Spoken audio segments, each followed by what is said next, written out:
Welcome to the Marketing Stir podcast by Stirista, probably the most entertaining marketing podcast you're going to put in your ears. I'm Jared Walls, associate producer and Stirista's creative copy manager. The goal of this podcast is to chat with industry leaders to get their take on the current challenges in the market, but also have a little fun along the way. In this episode, Vincent and Ajay talk with Eduardo Amaral, growth marketing analyst at Brooklinen. He spells out his role with the company and how starting his own business at the age of 17 helped him to get there. He also explains what an internship at Disney World taught him about empathy. Ajay is wearing Batman pajamas, and Vincent's wearing a pink sweater. Give it a listen. All right, ladies and gentlemen, welcome to another episode of the Marketing Stir. I am your host, Vincent Petrofessa, the VP of B2B Products at Stirista. I'm happy today. Those of you who will be watching us on camera, I have a pink sweater on and a white collar. I'm happy. You have to be happy to wear this. So I am, ladies and gentlemen. It's going to be a good day. Again, welcome to the Marketing Stir, brought to you by Stirista. Who? Stirista? What? You know who we are. Stirista Identity Marketing Company. We have our own business-to-business and business-to-consumer databases. From those databases, we do marketing for companies, email marketing, direct mail, omni-channel. We have our own DSP. Give me a call or email me. That's probably better. I shouldn't give my phone number on this, but email me, Vincent@Stirista.com. That is how confident I am that we can help you. Also, this next guy, speaking of confidence, my co-host, you know him, ladies and gentlemen, my CEO here at Stirista, Mr. Ajay Gupta. What's going on, Ajay? Hey, Vincent. Believe it or not, it's 45 degrees in San Antonio today. That is insane. It's like Armageddon there right now. Yes, I actually had to bring out my Batman PJs. It's a flannel Batman PJ. Now, are those for your son or those are actually yours? They're like a matching pair that my son and I have. So. Oh, okay. All right. See, that saved it there. If you just had them yourself and there was no son involved or daughter, I would say that's a little weird, but you saved it. You saved it there. You're not wearing those on the podcast. I hope. I actually am. You're wearing them underneath. See, this is what Zoom calls and this is what podcasts are. You can wear a nice shirt on top. I actually have on regular pants. They have Spider-Man inseam. I'm kidding. That would be weird. But that is awesome. Be comfortable.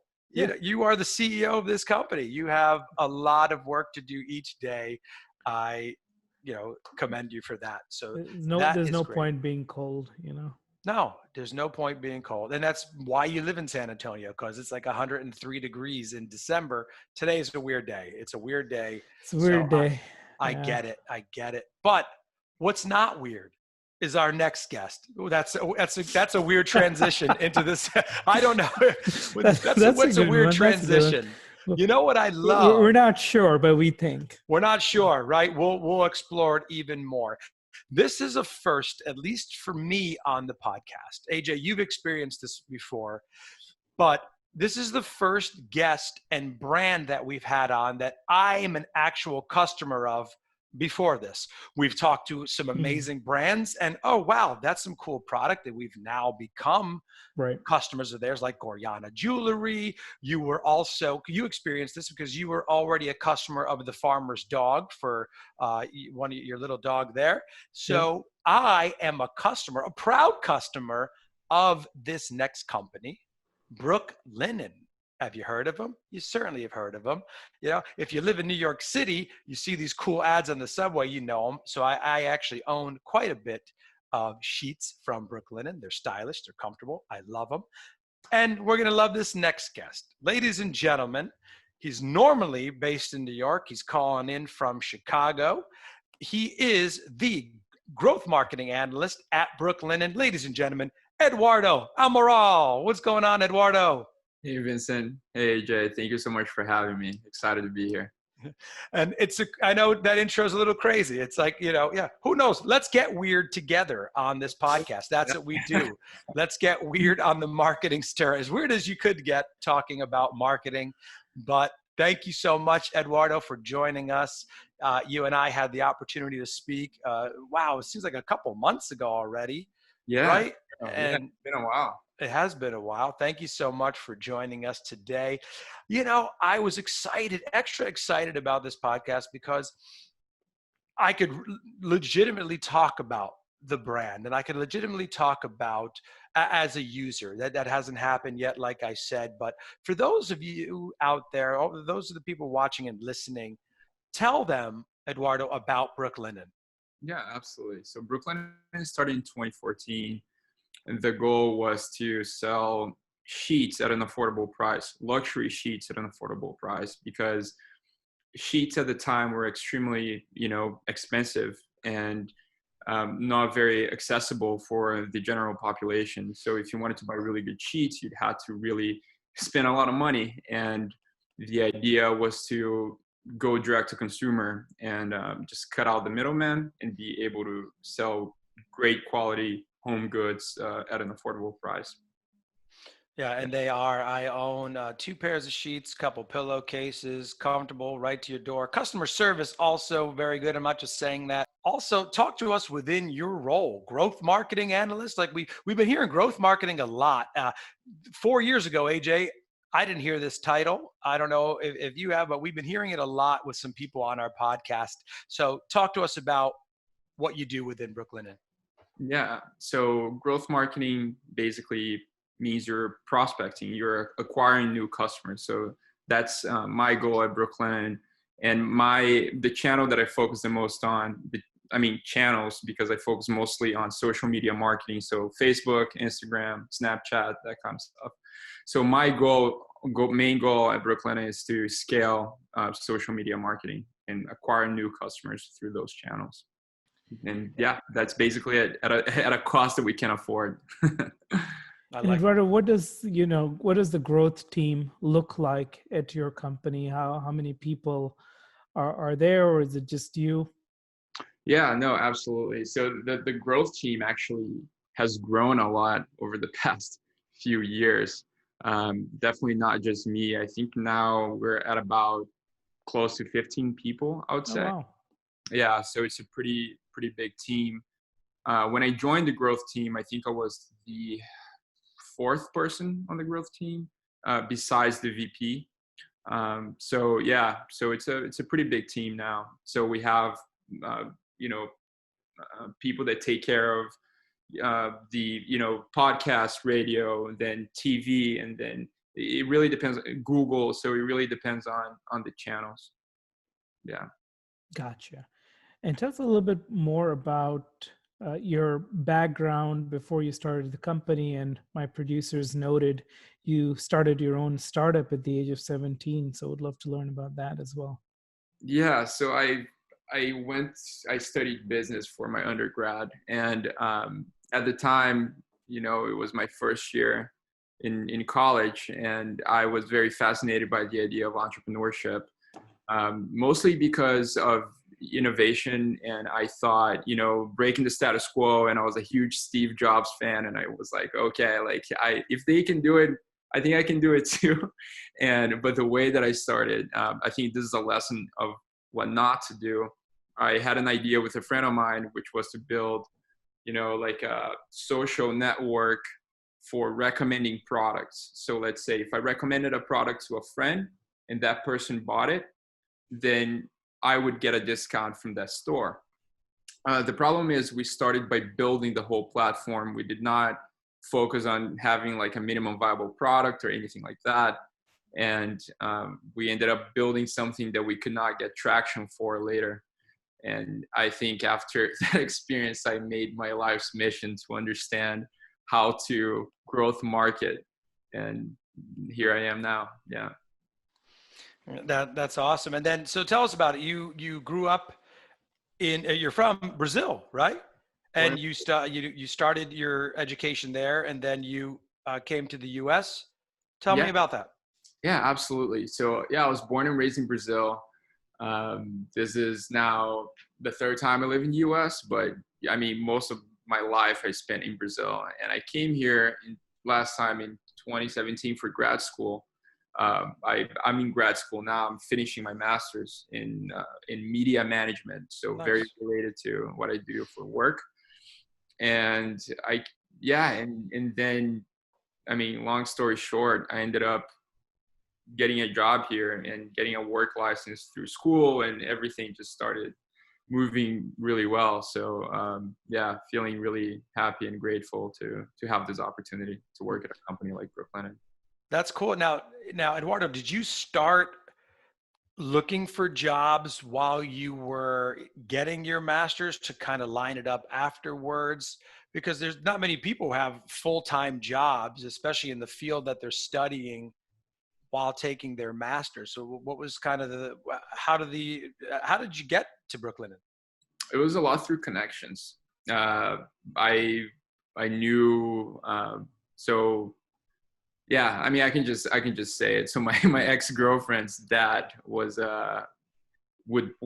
had a marketing agency. I mean, has a marketing agency, and he used to work with Brooklinen, and he was able to. I mean, he just referred me to Brooklinen, and of course, I went through the whole interview process and everything. Mm-hmm. And then I started working there. But it was kind of lucky, I would say. Especially in New York, because New York is like so competitive, and for you to hear about those good opportunities, you really have to. I think it really goes. It really is through connections most of the time, in order for you to get those opportunities. And Eduardo, what were the channels that you mentioned you specialize in particular at the company? Yeah, I would say mostly Facebook and Instagram. Gotcha. Yeah. And can you share some of the strategies that you're utilizing that might be unique? Yeah, absolutely. So I would say that there are many different things that you can do on those channels to grow. There are many different ways to utilize Facebook ads and Instagram ads. But I can say that testing creative is a huge thing for social media ads. So that's the way they really capture different customer segments. Some people are going to be attracted to more one sort of messaging. Some people are going to be attracted to a different sort of messaging. Some people sleep hot at night. Some people sleep cold at night. So I believe that diversifying the messaging mix has been a huge thing for us. Also, on top of like testing audiences, tapping into influencer marketing and that kind of stuff has also been extremely helpful. So I think it's, at the end of the day, it's really the combination of several different tactics that really help scale. Gotcha. As a data guy, I wanted to dive a little bit more into the audience segments you're using. What's kind of your ideal audience targeting? Yeah, so for a company like Brooklinen, since we're trying to leverage as much scale as we can, we want to have broader audiences in order, with millions of people, in order to really be able to scale effectively. So on Facebook, there's different ways to target consumers in Facebook and Instagram. So I would say when it comes to audiences, we do a lot of lookalike audiences. We do interest audiences, and we also have broad audiences. Broad means no specific targeting at all. Interest, you can like select different interests that Facebook allows you to select. And lookalikes is basically Facebook will find people that look like a seed list that you have within the platform. So, and it will expand the seed list for you to capture even more people. So it's really a blend of different tactics. Yeah, and those are the tactics that just you're using, right? Brooklinen, talk to me about. I want to back up a little bit and say, where's the name come from? Is it because it's based in Brooklyn and it started out with linens? Tell me about the name. Yeah, I mean, honestly, I don't think I would be able to tell you. Rich, the CEO, he would probably be able to explain better than I do, just because, linen, we sell linen. So I don't think there's like a big story behind the name. It's founded in Brooklyn and it's linens, but it flows. It's like Brooklinen. I like it. Yeah, exactly.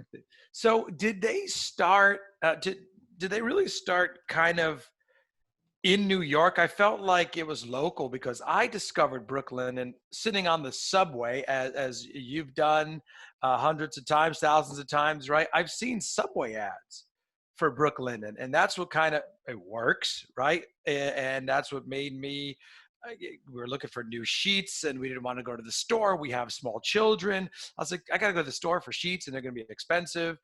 And we ordered them based on that. So my question is, there are two parts, right? One is, did it start in New York first as far as the marketing?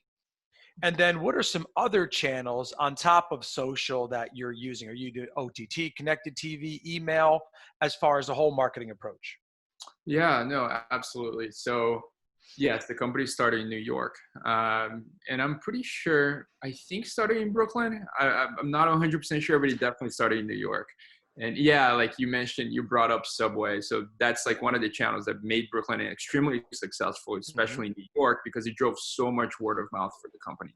So some more top of funnel channel that really worked for us. So we do Subway, we do, like I said, social media, we do Google ads, we do Google display, from a prospecting perspective, right?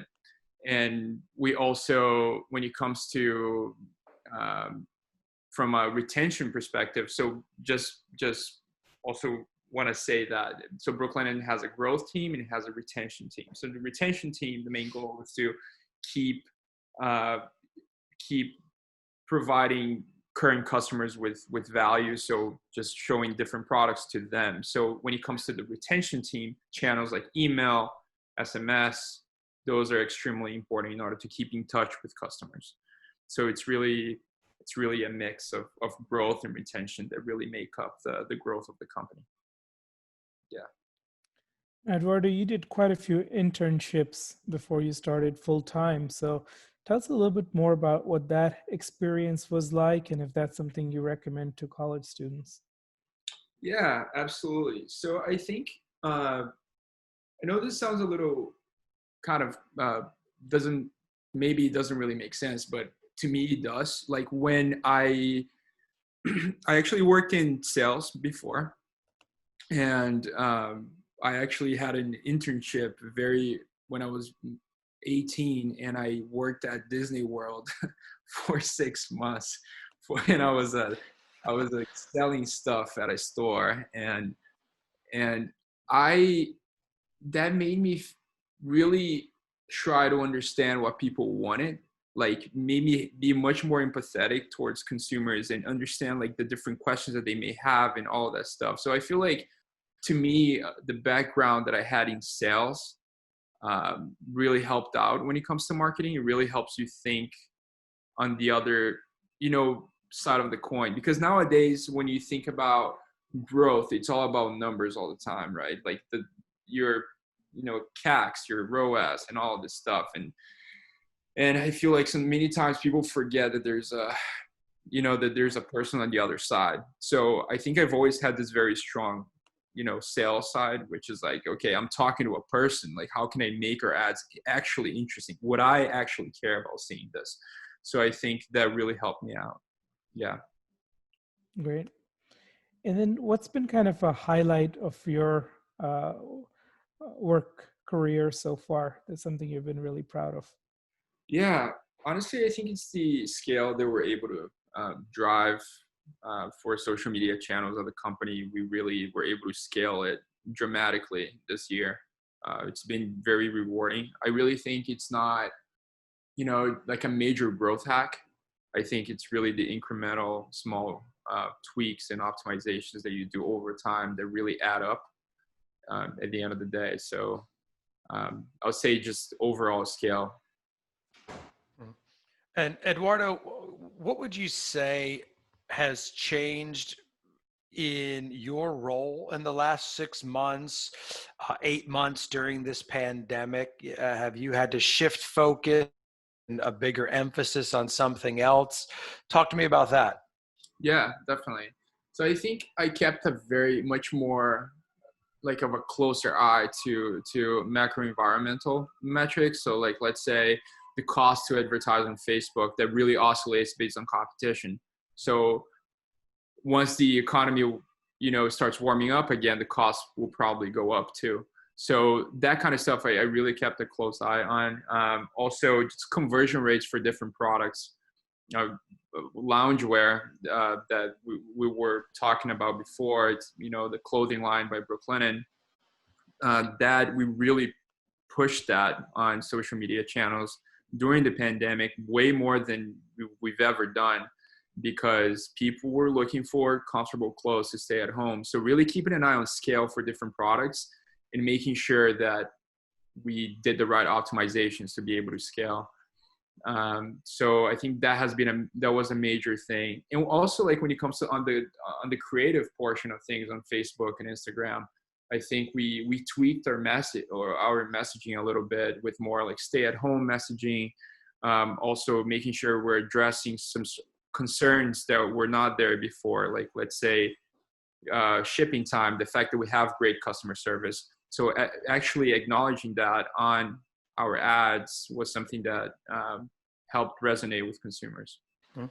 Yeah, and that was kind of going to be one of my follow-up questions has been, and we've talked to many different companies on the podcast so far. Some have their business has been hurt during this time. Some, the business, by providing high quality products or services or vital products and services during this time, have helped increase.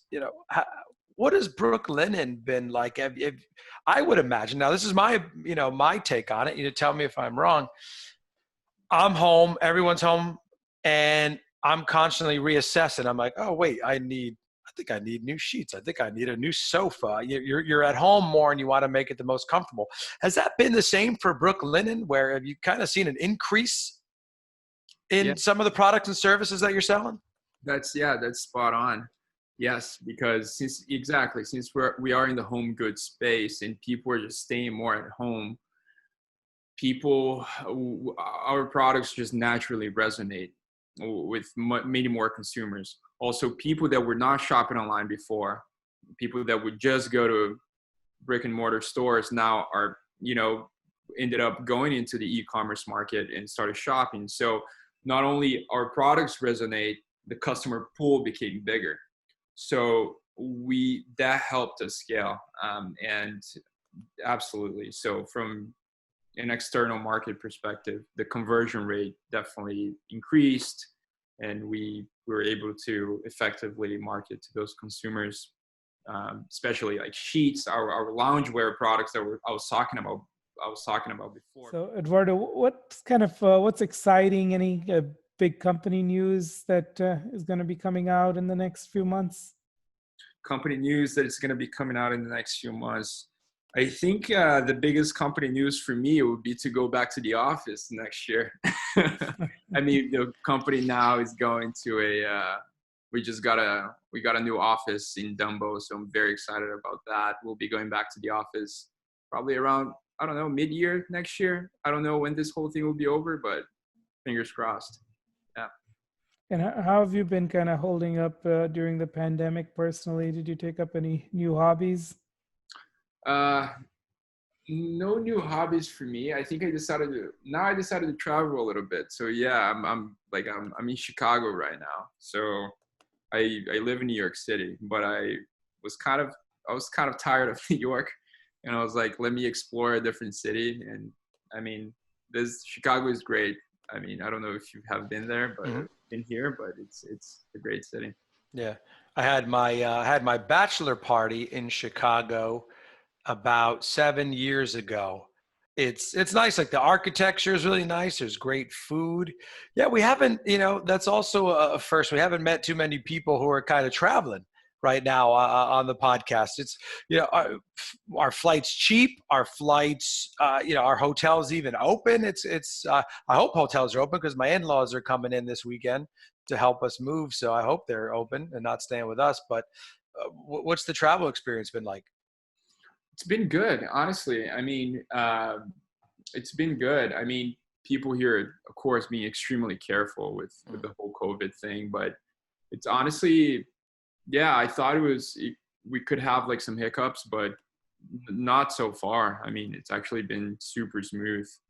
Maybe we've been lucky. I don't know. Yeah, no, that's been cool. And I also wanted to point out to the audience that Dumbo is down under the Manhattan Bridge overpass. For those of you who don't know the New York City lingo, like Eduardo and myself, just just in case. But also, Eduardo, hobbies here. I think you've been doing some hobbies. You're into music. Come on, we have a crack producer team here. You're a musician. You're into your own electronic dance music, which at 42, I don't know much about. But talk to me about that. Yeah, I mean, I'm very into music. I've always been into music. I picked up the guitar when I was 8. And I grew up listening, even though I was born and raised in Brazil, I grew up listening to a lot of blues music and classic rock. And I then later on in life, I got into producing and got into actually producing more like, I would say like underground electronic music. Not a lot. I told you we'll get weird, ladies and gentlemen. I know we're, that's it. But yeah, I mean, I love that stuff. I think music helps you think creatively. Yeah. And from a marketing perspective, I think, there's a correlation between strong branding and true art. I think both have to be authentic. And I think there's a level of authenticity in music that if most brands should also leverage. Authenticity in branding is also extremely important. You just buy from brands that you trust. And so I think there's a correlation between marketing and art in general.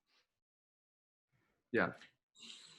Are there brands or advertising that you admire or appreciate, or that you grew up and think, wow, this company really has a great branding? I'd say Apple. I mean, it sounds very straightforward, but I love the way that Apple markets their product. It's really from a why they do what they do perspective instead of just features of the products. So they talk a lot about, we believe in breaking the status quo. We believe in challenging the status quo. We believe in beautifully designed products. And I think, we believe in making something easy to use. And I love that approach. I think it really taps into the emotional side of people. And I think that's their branding is so strong. Do you have a marketing pet peeve, something people do or send to you and it really drives you crazy? I don't think I have a big pet peeve. I don't have many pet peeves in life, I think, in general. But that's good. You're young. It'll happen. Don't worry. Take them out. Let's talk maybe in 10 years, right? Yeah. But yeah, I don't think I have a big pet peeve. I mean, I just believe in, I'm maybe with the way things look. I really like when things are just look nice. And, especially with ads or with anything like that. So I think just have beautiful branding is super important. So if things don't look that great, no wonder why someone is maybe not buying from you, especially nowadays, everything is just so competitive. If things are kind of, then probably not do that well. Yeah.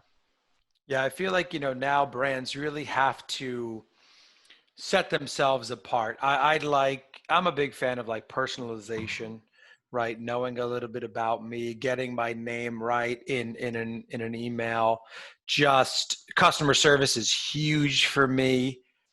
I just decided to go with another moving company because I asked a question about the estimate and the guy said, yeah, sure, we could jump on the call, but it's all there. I'm like, oh, okay. Those 3 words just lost you the deal. I'm a real big advocate for customer service. I was in customer service, so that always matters to me. Like little things like those 3 words. My wife is like, you're crazy. I'm like, it's the principle, Lauren. It is the principle. I'm going to pay an extra $100 because that person, almost like it was a chore to help me. And I So understand. did you call him, or you decided not to? No, I didn't even I didn't call him because I had an email and I said, "Hey, Lewis," his name is Lewis. I won't give his last name. Who cares? No one knows anyway. But hey, Lewis, I would love to go over this quote that you said. It's like a 3-part quote. He said, "Yeah, sure, but everything's there." Okay, but you don't have my business now, and I'm going to this other one where Michael was really nice, and I went with him. So, yeah, I know I'm getting off I think topic it's the Gen X in you, because a millennial would prefer not to talk to somebody, and right? I know, Eduardo. and Gen Zs don't even have the option of talking to anybody. So Yeah, I think we have a few generations here. Me being the old fart in the room at 42, but yeah, it's little things like that. So, Eduardo, my question is, so on LinkedIn, this is a question we have now. In life, you don't have any pet peeves, but maybe on LinkedIn you do. We often find, now we're getting somewhere here. LinkedIn this is a signature question of the Marketing Stir here.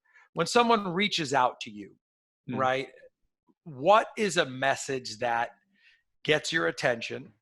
What's a message that you just hate? Yeah, it's a good question. I think and some people just send like long texts, and I think that usually doesn't work with me. If it's too long and I can see that, or maybe it's just not personalized and just doesn't show interest. It's more like, hey, this is what I want from you, and I really don't care who you are, but you can give me something sort of message. Yeah. Then usually it doesn't work. So that would be my pet peeve. See, there you go. I knew we could dig one out. This is also a therapeutic show. We get people's pet peeves out on the Marketing Stir here. But Eduardo, the growth marketing analyst now, you're getting your master's. Where do you see yourself in marketing at Brooklinen? What's the goal eventually with what you're studying now? You like the numbers. You did sales at one point. Where do you see yourself as far as learning and growing in your career at Brooklinen? Yeah, for sure. So I definitely want to keep scaling the channels that I'm scaling now, because those channels are extremely important for the growth of the company. And I also want to just continue to have more of a top level view on the overall business, because everything the more I spend, right, it doesn't impact overall metrics, top level metrics. And I think just being super aware of what's going on, not only within my channels, but also with the overall business. So that's something that I want to continue to have an impact on, and just continue to scale that as much as I can. now, if you were to interview somebody for growth marketing role, what are some of the qualities that you would look for, having been in this role for a little bit now? You have to be extremely detail oriented, like very detail oriented, because it's really about the little tweaks and optimizations, and you really have to care about the end consumer as well. I know it sounds cliche, but it's true. Like you want to make sure that you're delivering something of value. Something that I always think about when I put out ads is I'm kind of intruding someone's personal space on their feed, right, on their Facebook feed. And I want to make sure that I don't want to be one of those annoying ads. I want to make sure that, hey, hopefully I can give you something of value. So I think coming from that perspective makes my job much more rewarding. So yeah, but detail oriented, it's a very important thing. For sure. And are there besides Facebook media buying platform, are there certain tools for marketing that you're using in order to keep tab of things, or is it something simple like an Excel? Oh, yeah, that's a good question. So there are different tools that we use, but in order to keep track of things, we use like Google Sheets, which is basically Excel. And we also we use a platform to manage Facebook ads. So we don't use Ads Manager. Gotcha. We use a platform called Smartly, and that's just a better way to see trends and yeah, and basically keep track of overall performance. So I think, yeah, so Smartly would be the major one from a social media marketing perspective. Well, also we use like Google Analytics and Shopify and all of that. So Gotcha. And as far as, you are tasked with, Eduardo, has it been an increase in a lot of the marketing and sales that you're going to be doing? And let's not say sales, but let's say marketing, right? Is there been an increase in 2021 as far as initiatives and getting of course, it's always the goal to grow, but as far as, because people, like you said, are still at home, you're putting out lines like loungewear. I saw these cool beach towels. Is the goal just like, hey, people are really starting to discover us and learn our product? Is it to kind of crank up the marketing efforts for 2021? yeah, I would say so. I'd say that the goal is definitely to keep scaling as much as we can. Digital channels, they're super important to us, like I said. So Facebook is a huge channel for the company. Google is a huge channel for the company, like it is for most e-commerce companies, right? So the goal is to keep scaling those channels and keep testing new channels. I think that's an important thing too. So that's something that I want to tap into more. Like from the social media marketing perspective, like Snapchat is something that I want to get back to. We tested Snapchat. I managed Snapchat for a little bit, but we kind of stopped it and I want to go back to it. Maybe test TikTok. So there's some promising platforms that can help add scale to the whole mix.